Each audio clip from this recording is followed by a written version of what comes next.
So, and I'm going to begin. So this is a chat or a talk about healing and about what I might call holistic healing, but that really encompasses and envelops a huge realm of different studies, and most of which I'm not going to get into. I'll call it holistic because it feels a little bit more like the adjective which matches what I'm talking about.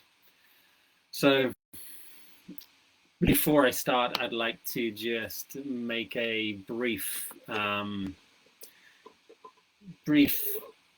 dis- I don't know, disclaimer in a way where I don't class myself as being healed. I don't class myself as being the greatest teacher of this topic. I don't pretend that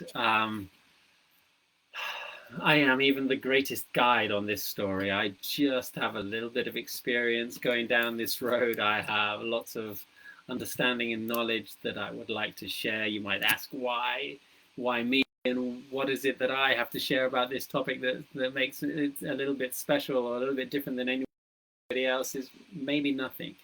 But part of what I feel my journey of healing is, and my interest, passion, excitement in life, about sharing what I've learned over the years and sharing it hopefully in a coherent way, which then can create positive change in anybody's life, can help inspire and instigate any sorts of personal transformation. I have seen a bunch of this in my life, and part of what I'm here to do is help people become more self-aware and grow and make the changes they're looking for in their lives. And that's my purpose, and that's my intention behind this sharing too. I don't pretend to be the all-knowing highest version of myself when it comes to teaching these topics, but I do know a little bit, and I'd love to share what I know. And that's part of my own personal healing processes, sitting in that and sharing what I feel is important. And what I feel is important is always going to be my truth. And yeah, a little bit of that coming out today. So let's kick it off. Why do I feel this is necessary? The primary reason that I feel that this is necessary to share a little bit about healing is because we have a really limited definition of what healing is, and we normally have in the Western world a strong conditioning that healing equals a certain thing, and we have beliefs around this, ideas around this that are hard to take away, hard to change, and so we become a little bit stuck in ways of thinking, and these ways of thinking will create automatic reactions to the experiences that we'll have around illness, around healing, and around the whole topic. For me, I'm just going to share briefly my own personal definition of healing, which can sum up in one simple sentence: that healing for me is a journey of becoming whole. So even the word in English of health and healing originates from a Greek word which means to become whole. And this is my most broadest and most all-encompassing definition of what healing is. But then that opens up the whole story, because becoming whole is not just about sorting illnesses out. It's not just about how can I cure myself from some ailment that might be manifesting in my life or whatever, on a physical sense, or even on an emotional sense, on a mental healing either. It's more than just that. It's the whole journey for me of becoming a complete and whole entire consciousness. So that for me defines also the spiritual path. And so healing and the spiritual path for me are synonymous journeys, and they are metaphorically intertwined and linked, connected, whatever you want to say it. For me, it's one and the same story. And so this is definitely just another way of talking about our journey through life and growing to become more true, more honest, more authentic beings in our lives. And that's what this is all about. But I do want to go into the details of what our concept of healing is, what we are taught about, and how we can change that, and all the different practices that can come in as far as creating a more entire, whole, holistic healing practice in our lives. So I'm going to keep this talk a little short. We're not going to go too long, but if you have any questions and you want to share them, throw them out there. Throw them in the comments if you're watching the replay as well, and I'll try and answer a few of them maybe in the next chat. I want to keep this a little bit short so that we can maybe do a series of these talks, and if anybody's really interested, they can catch them all, and if you're not, then you just look at what you jumped into. So we have a bunch of beliefs that about it, healing being very mainly orientated around the physical body. So we normally think healing is something that is a physical story. We have branched out and expanded our view of healing and understood that it is also an emotional story and a mental story where we're healing our mind and healing our emotions. For me, any of those practices, whether we're healing our body or our emotions or our mind or spirit, whatever you want to call it, or we're healing the soul, for me, it's all the same story. While we can imagine a mental illness being different than a physical illness and being separate from a physical illness, it never is. Our minds, our emotions are never separate from our physical body. They are very much intrinsically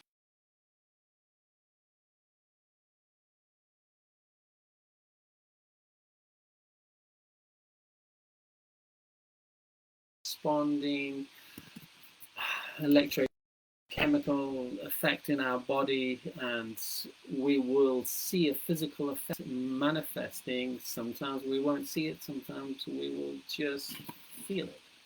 But we can't separate the way we think and the way we feel and the way our body is, how our body acts and reacts to certain stimulus in our lives. Our false view of healing is that, or our false view, let's talk about illness specifically. Our false view of illness is that illness is something that comes to us in a haphazard way, in a chance-like manner.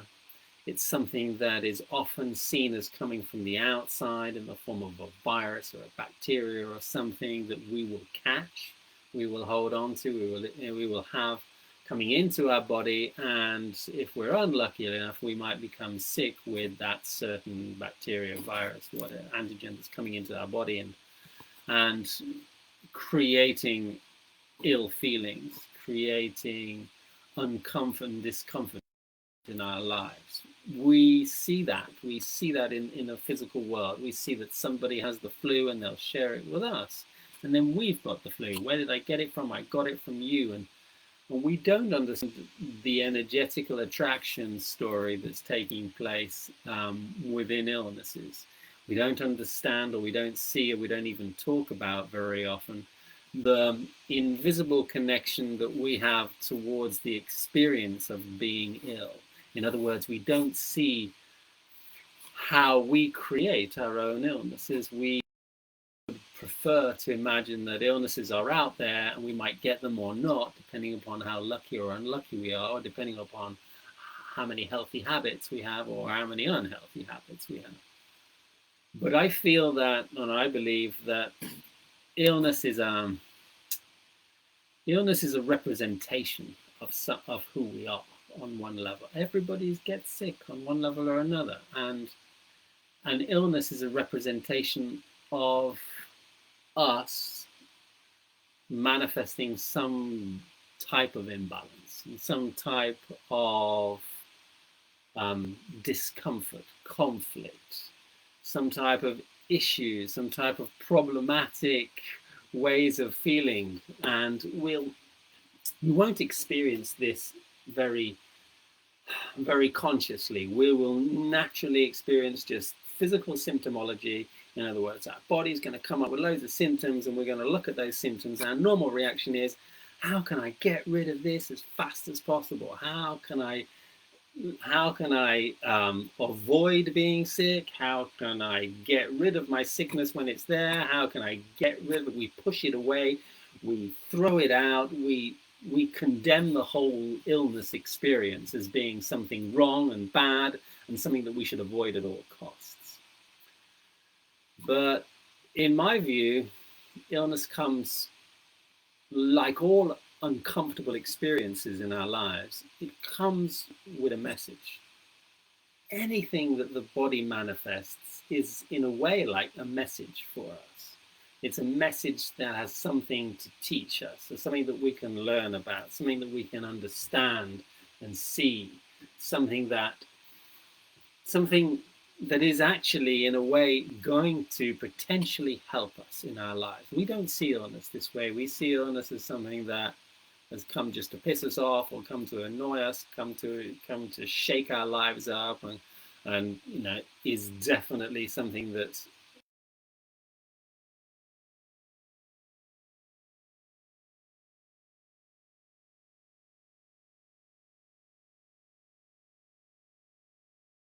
of it, and this resistance to it, and trying to push it away type of energy. The way I see it is this, that our bodies are a perfect reflection of who we are on all levels. And when I speak about all levels, I mean all levels meaning it represents who we are on a mental level. It represents the collective consciousness of every belief that we hold on to and every idea that we have on a daily basis, on a moment-to-moment basis, and all the corresponding emotions that flood into our body are also aspects or representations of these core beliefs that we hold on to, some of which we are conscious of, some of which we are unconscious of. And for me, our body will bring out, manifest, show all sorts of symptoms and all sorts of, it will react and act in very specific ways, very individual ways, very personal ways, in order to reflect what is taking place on an unconscious level in our mind. And maybe not completely unconscious. Maybe we are conscious to some degree of what our programs are, what our beliefs are, but we don't see their relationship to our symptomology, our physicality. We don't see how one thought can manifest in the body in a very specific way, and it comes out looking like this or looking like that. We just say, oh, I'm feeling ill, oh, I've got a cold, oh, I've got a sore arm, leg, oh, my lungs aren't very healthy, oh, my digestive story is not very good, oh, I've got problems here, I've got issues there. We don't even contemplate the relationship that all of our bodily stories have with the way we are addicted to think and feel in our lives, and yet they are intrinsically connected. So when we want to heal our physical body, we have to also embrace the healing of the ideas and the emotional reactions that are connected to that part of the body, or to that specific disruptive, unhealthy part of ourselves. And this is partly what I want to share. And the importance of this in our lives, I feel, is that there is a constant learning experience that this life is giving us. And it doesn't stop just because the experiences we receive are negative ones. Moreover, the negative experiences are the greater challenges or the more important lessons that come up in our lives, because this is where we are forcing, where your spirit in a way is like pushing you to look at something that you haven't previously looked at. And I see a lot of illnesses as stories that we are not resolving on an emotional / mental, spiritual level that need to become physical in order for us to see them, in order for us to pay attention to it, in order for us to stop bypassing those whole stories and start going, oh, because you can't ignore something that has become a physical annoyance for you, or a physical disruption to your daily, status quo, your daily sort of I'm feeling okay type of feeling. And so here illness comes with a message, and it comes as a teacher, and it comes with a bunch of lessons, and it comes a little bit abrupt, and it's a delicate one. But instead, and what I like to promote, instead of thinking of illnesses as our worst enemy and something that's just going to disrupt my life and lead to death maybe one day, let us think about illnesses as a warning sign that has come into our life to alert us to some ways of thinking, some unconscious programs, some reactive conditionings that we have inside of ourselves that we need to look at more. If we can change our perspective of illness like this, and we can turn our view around and teach ourselves a different set of reactions towards illness, our body can open up to the lessons, our mind will open up to the lessons, our heart will start kicking in and start teaching us something very different, and our whole experience of illness will change. If we can appreciate that illness is a warning sign instead of like just an annoyance or something to get rid of after we pop a few pills or take some herbal remedies or whatever it is, how can I get rid of this? People would ask me in the past. And I'd say, well, it depends what's going on. Sometimes it's not about getting rid of something. Sometimes it's about living something and experiencing something. And whatever we experience in an illness will be an interesting representation and an exact and very definite representation of an experience which is important to our healing process, however uncomfortable, however difficult. And if we can accept this, then this will help us say yes to an illness instead of trying to push it away. And we do very good at pushing things away. We do very good at postponing our illnesses for another day, postponing those lessons. The lessons we are here to learn in life. We've come here to become more awake, more aware, more self-conscious. We haven't come here to fall asleep. And we haven't come here to just carry on hereditary patterns on in an unconscious way. We've come here to literally wake up and become more whole human beings. And that means embracing ways in which we're not whole.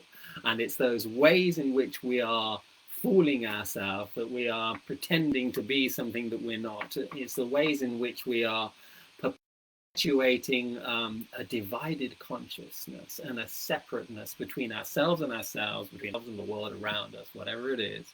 It's ways in which we do that that are going to eventually attract something physical in our lives that call us to take action in a different way. And it's that action that can hold and can be taken when we think about healing, that is not just about getting rid of something. It's an action which must include acceptance, must include accepting who you are, what's going on in your life right now, embracing it with honesty, with integrity, and working with it instead of fighting against it. A lot of illness looks like fighting. There's conflict where your body is fighting this and you're fighting that. Why? Because energetically we fight things all the time. Mentally, we are super judgmental. We're saying this is wrong, this is right, this is good, this is bad. And we're fighting. We're pushing some things away, we're pulling some things in, we're fighting ourselves because sometimes we want this, but we have a conditioning that says we shouldn't have it, or we have a shame around it and we can't have it, or we're not good enough. We have a conditioning that says we're not good enough for it. And we have a bunch of very sick beliefs of which we could make a huge list and we could go on forever. But here, just to give you an example, I'll throw a few out there. I am not good enough. And you can substitute the good with strong, intelligent, clever, blah, blah, blah, and all those other things that you can throw in there. But I am not good enough. We have this belief that we're not good enough. This is false. This is an unhealthy belief. How is that belief?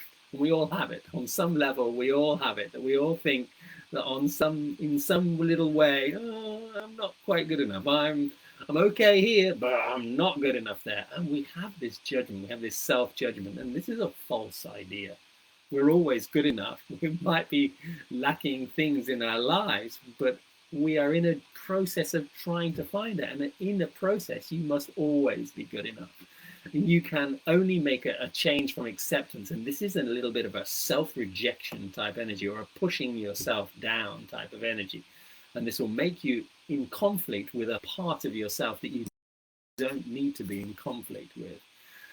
We have this idea that I don't control my destiny, for example, and this is this old school program of the idea that illness comes from the outside. I'm not in control of what comes on the outside. I have no control. It's luck or bad luck whether I bumped into the virus this year or not, right? Wrong. We need to take back our power.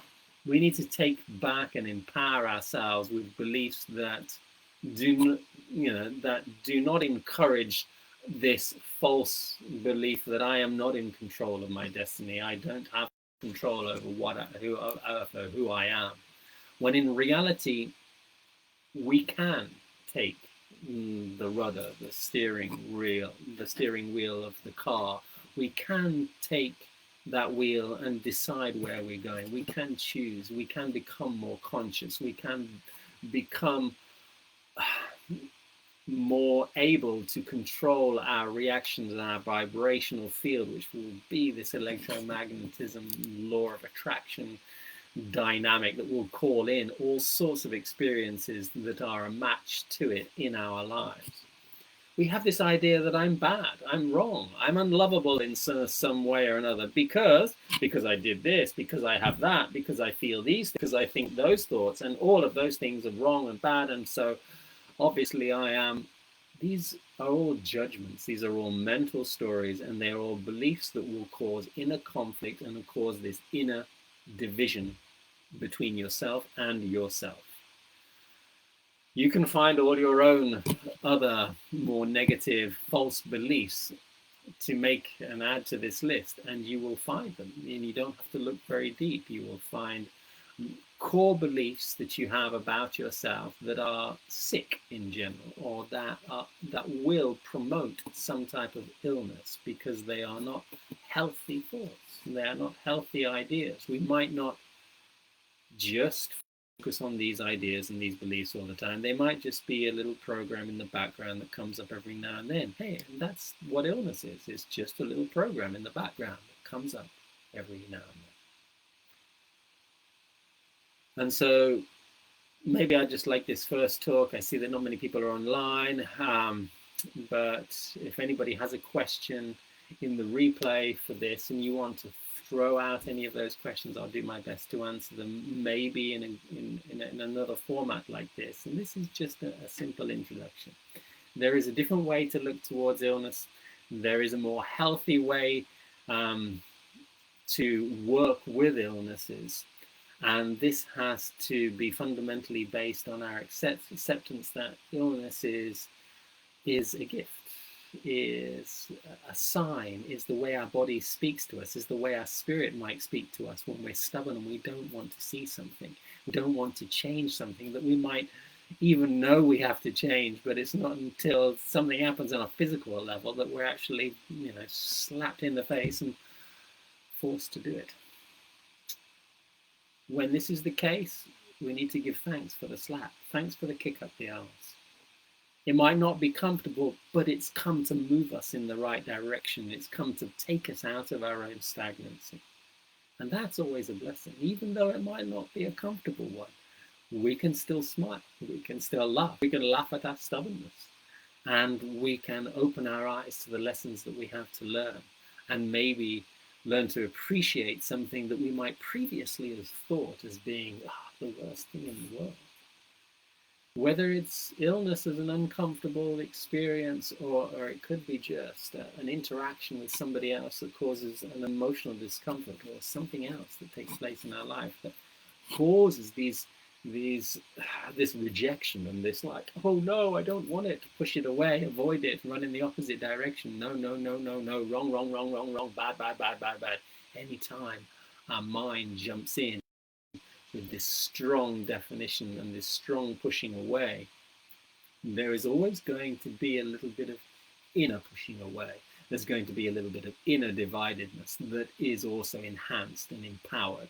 We want to empower ourselves, and it's not that somebody has taken the power away from us. It's these beliefs take the power away from us on a day-to-day basis. And it's about identifying those beliefs, planting new seeds of beliefs, and encouraging those to grow in the way we speak, in the way we act towards life, in the way we act towards ourselves and the people that are around us. And